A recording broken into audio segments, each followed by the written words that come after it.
I'm Gina Narcisi, and today I'm chatting with senior editor Dylan Martin on CRN In-Depth, where we cover a big story happening now with the reporter or reporters who cover the news. Dylan, all of us on CRN have been following these ever-changing tariffs, and I know you've had a lot of great coverage, a lot of really comprehensive coverage following this very fluid situation. So tell us, what's the latest? The tariff situation has changed quite dramatically over the last 2 weeks, and that may be a bit of an understatement. The latest is that we have 145% tariff on Chinese goods. And then most other countries currently face 10% tariffs, but there's there's a lot of asterisks right now. Trump announced these so-called reciprocal tariffs on roughly 60 countries and regions back on April 2nd. Those were ranging from 25% to 54%. A week later, Trump announced that they would actually be paused, the reciprocal part, I guess. So that just means many of those countries that include, Asian manufacturing hubs like Vietnam and Malaysia, Thailand, Taiwan, those would only see 10%, but there was a big exemption put into place Friday night on electronics. So laptops, smartphones, you name it, things that are very important to the IT channel. So there is a reprieve for the IT channel in that respect. At the same time, there have been so many changes to the tariff policy over the last 2 weeks that things could be different tomorrow or later today or on Saturday. So, we shall see. The Trump administration did say that they are looking into a tariff policy for semiconductors and electronics. So there's currently an exemption, but at some point, we might see tariffs on those. Maybe in a month is what we have seen from the administration. So yeah, it's a very dynamic situation, to say the least. Right. And what's the impact been like to solution providers? I think the biggest impact has been uncertainty.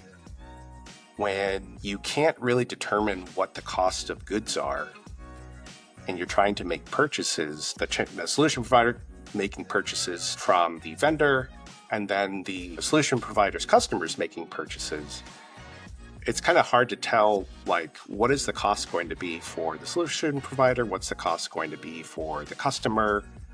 So that has definitely, seized things up a little bit.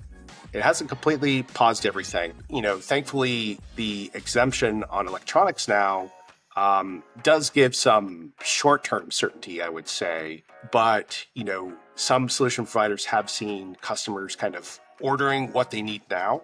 If they really know what they need, they're going to order it right now to try to avoid any price increases. But when it comes to purchases that are anticipated for 6 months or later, there's definitely uncertainty on how much it's going to cost at that point. And so there is some hesitation happening with respect to that. So Gina, you're on the networking beat. What are you hearing from vendors and solution providers? Yeah, I'm hearing very similar things. I had one solution provider tell me that he's been fielding every day significant concerns coming from customers about tariffs. They have similar questions in that they're wondering if they should buy now. They're wondering if they should hold off. He has seen customers actually hold off, put the brakes on existing projects that they were that had already been approved. It's sort of the back and forth of the will they, won't they have tariffs that's really become frustrating for a lot of end customers and by extension the solution providers, because you have these customers that are delaying purchases. They're bracing for, a potential recession, one partner told me. And so that's impacting solution provider business, of course. Then on the vendor side, the networking industry is watching this very closely. I spoke to Extreme Networks. Their chief operating officer, Norman Rice, told me that the tariffs have far-reaching implications. They're driving up costs. They're adding complexity to the supply chain. He told me that all of the ingredients for complete disruption are in place. I also reached out to Cisco. Their CEO, Chuck Robbins, made comments, earlier this year about the potential for tariffs coming. They have not commented further since news came out on April 2nd about the most recent tariffs. I also reached out to Juniper Networks. I didn't hear back from them, but I did hear from HPE, which of course is in the process of potentially buying Juniper Networks. HPE, obviously, networking giant. They said they're watching it closely. They're going to be working with customers, kind of see what the next course of action is. I think it's just kind of a wait and see for a lot of tech vendors and for a lot of solution providers. But Dylan, what do you think this is doing to, demand for IT products? Yeah, so I had mentioned, that we are seeing some customers kind of like buy what they can now if they know what they need because they want to avoid potential price increases. Because some of these things, if a shipment is in the water right now, it could potentially be a different price by the time it arrives at a port. So it's kind of become a very intensive issue. But, there are some companies that are trying to figure out what they're going to do with projects further down the line. And so that may cause pauses on these projects that are a little later. The distribution executive I spoke to, he did say that he thinks spending on PCs at the very least for the refresh that is being driven by the end of life of Windows 10, we should still see a healthy amount of spending on PCs, but customers will very likely, spend more money on these PCs, if we do see tariffs come back to